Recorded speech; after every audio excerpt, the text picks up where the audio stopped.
Hello and welcome to your Ageless Musical Brain Podcast. My name is Luz E, Blanco, Lucy, and this is the show where dance, music, and the arts are in sync with brain health.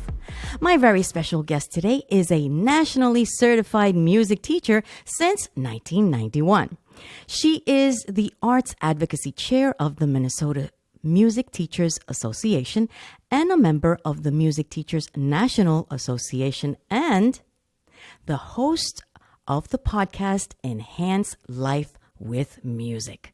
She's a pioneer at that idea, actually, and she's very passionate about music education, advocacy, and music performance and creativity. She has served as role model for many students ranging from kindergarten to adults in Michigan and Minnesota. She began taking piano lessons at the age of 6. Music and piano have been an integral part of her life ever since. Her name is Mindy Peterson. Welcome to the show, Mindy. Thanks so much, Lucy. It's great to be here, and I'm thrilled to be a guest on your podcast. And it's an honor to have you. Thank you so much for attending. So today's focus is creating heightened awareness of the parent-child relationship and communication to further advance the career of a child musician. So, Mindy, you've been playing the piano since the age of 6. Who inspired and encouraged you to continue playing? In my family, my parents had this brilliant rule that all of us kids needed to take 1 year of piano lessons. So it was just expected. We needed to take 1 year. At the end of 1 year, we could continue taking if we wanted to, or we could quit, or we could transfer to a different instrument.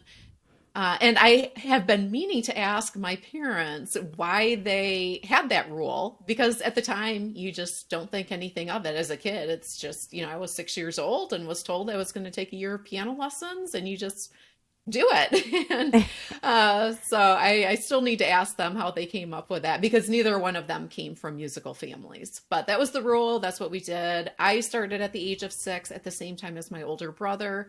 And my mother started taking piano lessons actually with us too, which was fun. I mean, I have great memories of her putting us to bed and then going and practicing piano, just listening to her playing as I was falling asleep. I just really enjoyed that. Oh, wow. So, did she teach herself or she took piano she lessons? took lessons from the same piano teacher that my brother and I went to. So we would have 3 back-to-back lessons every week. I love that because that promotes family connections. For sure. The sense of community is and there since you're a child. And it also just really made me feel like, wow, this is important that I'm doing this. It's so important that mom is doing it too. We know that parents have busy lives raising children, working, multitasking, driving them to school and back. And some parents that I have spoken with, Mindy, when I ask them out of curiosity, do you play an instrument? A lot of them do say they used to. Yeah. And it was back in the day when they were in high school, and then the instrument is either in a basement or in a corner somewhere. Yeah. And probably a lot of them say, I really wish that I kept up with it and could still play. Do they say that to you? Or just they to me say that, I'm they a regret piano it. teacher? No, exactly. And then I say to them, wait a minute now. It's never too late. Exactly. 100%. Right? Yeah. Totally. Yeah, just do it. That's what we're advocating here. That's what we're promoting, right? That idea. Don't if you did it before, continue doing it. Don't stop, right? Absolutely. Yeah, don't let that spark go away. How can parents support their child musician to engage more and more and become interested in the arts, make it solid? Yeah, there's so much that they can do. And just hearing this question brings to mind a quote that I read once when my kids were young, and it really impacted me. It was something to the effect of, there's no one way to be a perfect parent, but there are a million ways to be a fabulous parent. So it's kind of like there's no one size fits all thing. Right.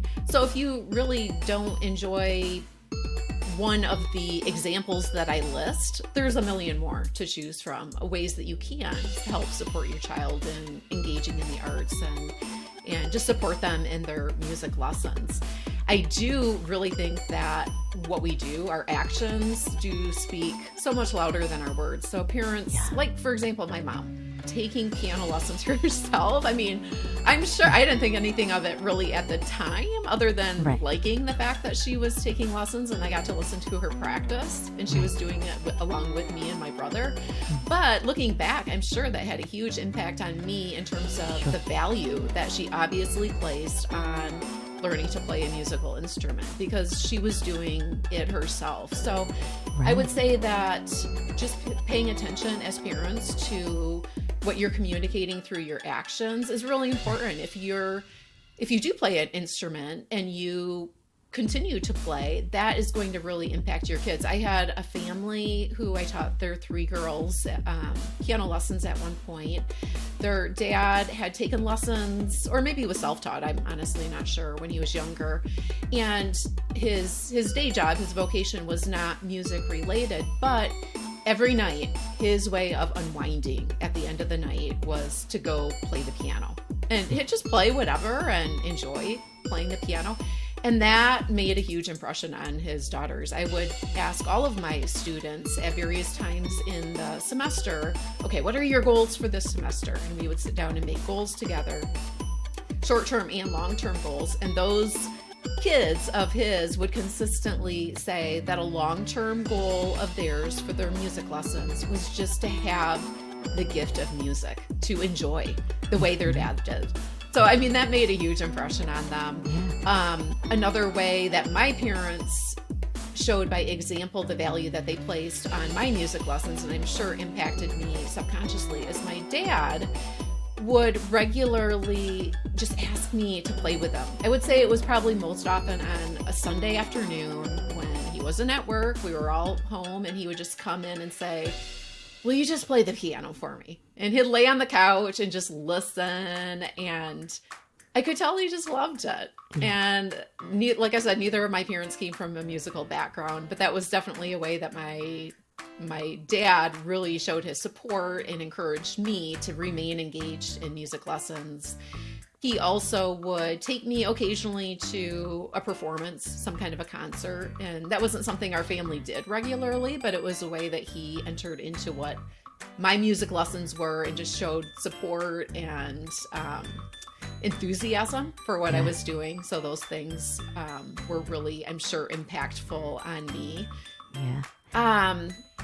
One other way that I saw my piano students, parents sort of getting involved with them and really enjoy it was a program that MTNA, Music Teachers National Association, puts out. And this is a program, if you do have kids in music lessons, make sure their teacher is aware of this program. If they're not, this is something you can just do on your own with your kids. And what it is, the program was designed to help encourage all students, whether they were very ambitious students or more just kind of your everyday students, just kind of learning the basics, to not only engage in outside activities that would make them a better musician, but also engage in activities that would, at the same time, broaden their understanding of music, their enjoyment of music, their appreciation of music.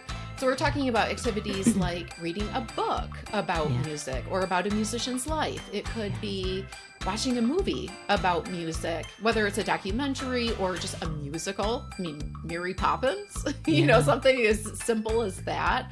Or a drama like Mr. Holland's Opus. It all depends on what the age of the child is. Obviously, you'd want something that's age appropriate and something that they're interested in. It could be something like going to a museum that has a music related theme or a music related exhibit. Shout out to the Schubert Club here in the Twin Cities in Minnesota where I live. They have an exhibit called The Evolution of the Piano, which is fantastic. It takes the very earliest harpsichord and kind of follows the evolution of the piano through to when we had our modern day piano in its current incarnation sort of came to be. And it's a really fascinating exhibit that I would encourage parents to take their kids to. And I actually took some of my students there on a little field trip once. So that's another thing that parents could do with their child, and just the process of brainstorming with their kids, kind of fun ideas like, hey, what would you want to do? It's a fun way to come up with ideas and learn what sounds interesting to your kids. Exactly. And the parents at the same time. I mean, I feel for parents who are shuttling their kids to all of these lessons and summer camps and things like that. As parents, sometimes we feel like, I'd like to do this. Like, I wish I was taking art class or piano lessons or got to go to summer camp, and it's a way for parents to really enter into this with their kids, both in the process of coming up with ideas, but then actually engaging in the activity, whether it's watching the movie together or going to the museum or going to a live performance, listening to podcast episodes together with their kids when they're in the car, whatever it is that they come up with that they're of interest to their kids. Yeah, and with the MTNA specific program, it's called the Music Achievement Award Program. With that program, the parents and students come up with ideas together, usually with the parents' help. So teacher, student, kind of with the parents' help, can come up with ideas that would be age appropriate for the student, something the student's interested in and excited about. And then if the student completes those goals, those activities by the end of the term, whether it's the end of the summer, end of the fall, end of the spring, whatever it is, they get a certificate. And that's a certificate that's provided by MTNA. But like I said, this is something you just do with your kids, create your own summer camp or talk to your kids about what they're interested in, give them some ideas and get those creative wheels going, and then come up with some of those ideas that you do as a family or do with your kid. It's a fun way to help them learn in a different way. A lot of these activities aren't traditionally associated with piano lessons or other music lessons, but it's a really great way to learn. Yeah. And you know what it also reminds me of? Family values, family ties, absolutely. Right? Because that's when those children that, as they get older and they look back, they're going to thank their parents for engaging them in all of these activities that you mentioned, because that's what we need now more than ever, right? 100%. Yes. And there are so many people who I talk to, adults, who say, I just wish my parents would have forced me to practice because I didn't want to practice. I mean, what kid wants to practice? Not many. But if it's something that is just an expectation, like this is what our family does. We take at least 1 year of piano lessons or whatever you want to set up with your family. We also do our homework. You're not always going to want to do your homework, but that's what our family does, is we do our homework. If you just set that expectation, like you said, your kids will thank you for that. Yeah, absolutely. You have an episode that highlights precisely this, what we're talking about. You want to expand on that? I'd love to. Yeah, there's an episode called My Child is Taking Music Lessons. What's my role? It's episode 28. It's a pretty early episode. And I for the episode, I interviewed a piano teacher colleague of mine who's phenomenal, just highly successful teacher and very engaging and personable. But she's given talks on this topic, so she had some really great points. I can send you the link if you want to link to that in your show notes. But absolutely, it's pretty easy to look up. But lots of other great episodes too that can be helpful, but that was definitely one that immediately came to mind when I was looking at some of your talking points, one of which was how important is it for parents to get to know their child's music instructor. And that was an episode that immediately came to mind when I saw that talking point of yours.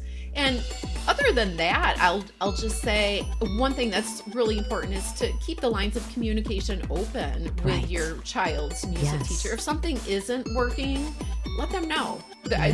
Odds are they would be thrilled to learn that, hear that, and understand that, and would be more than happy to make some adjustments. But if they don't know that it's a problem or that it's working, they can't fix it. And if something is working well, tell them that too. I mean, most teachers don't often hear about things unless it's negative. So Right. being able Yeah, to hear exactly. the positive feedback is really helpful too, so that they know it is working and they can continue to do that. Other things that would be really helpful to let your teacher know about would be if there are situations like physiological situations or learning differences, like if your child has dyslexia, if they have hypermobility with their joints, some things like that. Yeah. I don't learn about until after I've kind of struggled through some things with the kids. Yeah. And when I learn about it, it's like, oh, that would have been really nice to know before we started lessons. Oh, wow. So things like that. Let your child, let their teacher know. But other than that, as you and I mentioned sort of off mic before we hit the record button, I think this question of how important it is for parents to get to know their child's music instructor, I think it can be highly dependent on the situation. I think some students really like having their parents involved. And if that's the case, I think it could be really meaningful to have the parent involved and maybe sit in on lessons. That was something I was always happy to have parents do, unless it was a situation where occasionally it's a situation where it's distracting for the student. But sometimes it's important to the child. They love that. And then there are situations where the kid just really wants us to be their own thing. And just, let me have this. They want to feel independent, right? The autonomy, right? Yeah. So, I would say it just depends on the situation. Yeah.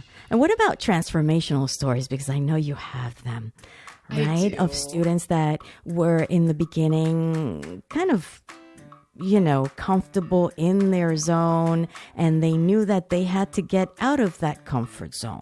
Yes. You want to expand on that? You have a story to tell us? I sure do. Yeah. One student that immediately comes to mind is a child. He started taking lessons at a pretty young age. I mean, he was second grade-ish, younger, elementary age. And I would always offer lots of opportunities to my students, but didn't require any of them except for playing in the end of the year spring piano recital. I just saw so many benefits in students having, even if it was just that one deadline that they really perfected a song for and memorized a song for, and just had that experience of getting up in front of a group, a very friendly group, and playing for them. I just saw so many benefits in their development to doing that just once a year, that I did require students to do that. But apart from that, students could opt in to things like exams and contests and things like that. Now, this particular student did not want to opt into any of the optional activities and did not want to play at that spring recital that first year. And I could tell he was a kid who was shy, very reserved, and I just felt like it probably would be best not to force it that first year. And so I said, that's okay. This first year, you don't have to get up and play, but I do want you to attend with a parent and just watch the other kids play. I just want you to listen, take it in, and observe. So he did that. He went with a parent. And the following year, I was kind of wondering if I would get any pushback again on participating in the spring recital, and he didn't. I just kind of assumed he would play and thought if he's really not going to want to do this, he'll let me know like he did last year. And I didn't get any of that. He performed and it was a good experience. And from there, this child just blossomed. I mean, it was like a snowball effect in terms of the confidence that I saw develop in him, going from someone who refused to play in a spring recital to a kid who just became sort of dramatic when he would get up on that stage and really got excited about the recital. He would dress up if we would have themes for the recitals, and he would dress according to the theme, or as he got older, just dress up really nicely in a suit, and got to the point where he would compose his own song for the recital. He would play whenever he passed a piano, if he was out with friends at some kind of a sporting event and they were maybe out of town staying in a hotel and the hotel had a piano, he would start playing the piano. If he was at Menards and they had a piano, he would play something.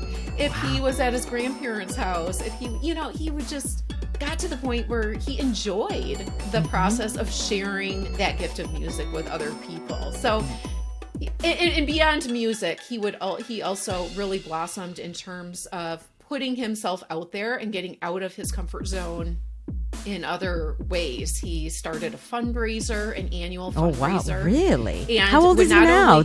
Yes, would not only plan this, but would approach businesses and ask if they would be willing to support it, either with a financial gift or with donating products to give away at this annual event. I mean, I'm just so thrilled to see, and I certainly don't take all the credit for it. He had many other great teachers. He had wonderful parents. But I do know that piano piece was really impactful on him. So that's a story that I just continue to enjoy seeing what he's up to. He's now in college and is on LinkedIn, so I get to follow some of the things that he's doing there. That's a beautiful thing, and I hear and I see your joy as you're telling that story, because in your heart that he appreciates and he will always remember you as that role model, right? Yeah. That planted that seed of joy. And a lot of people that age, right? Millennials, they don't see that at the moment until they're up on stage, until they're right. They're there in front of the public and they get to see even their responses to the music that they're playing. Sure. Right? Yeah. That's the beauty of it. That's the gift, is what you get in return, right? Well, and I think it's such a truism for all of us that if we're lacking confidence in something, the more confidence we lack and the more fear that we're feeling, the more we have to gain by facing that fear and just doing it. Exactly. The kids who are naturally very uninhibited and have no problem getting up on a stage and love to be the center of attention, that's great, and that's a huge strength that they will bring to every other area of their life. Yeah. But the kids who really have a fear of doing that and just do it anyways, they're the ones that I see this huge transformation. Yeah, and it impacts you, right? It's so impactful. Oh, for sure. Yeah. Yeah, and it's like that for all of us, Yeah. I mean, any time we're really intimidated by the idea of doing something and just go ahead and do it anyways, there's such a high that you get afterwards. Wow, I survived. Not that only dopamine, did I do that, that dopamine rush, right? For sure. Absolutely. Yeah. Oh, Mindy, it's been great having you on the show. My goodness. Thank you for having me. You're right.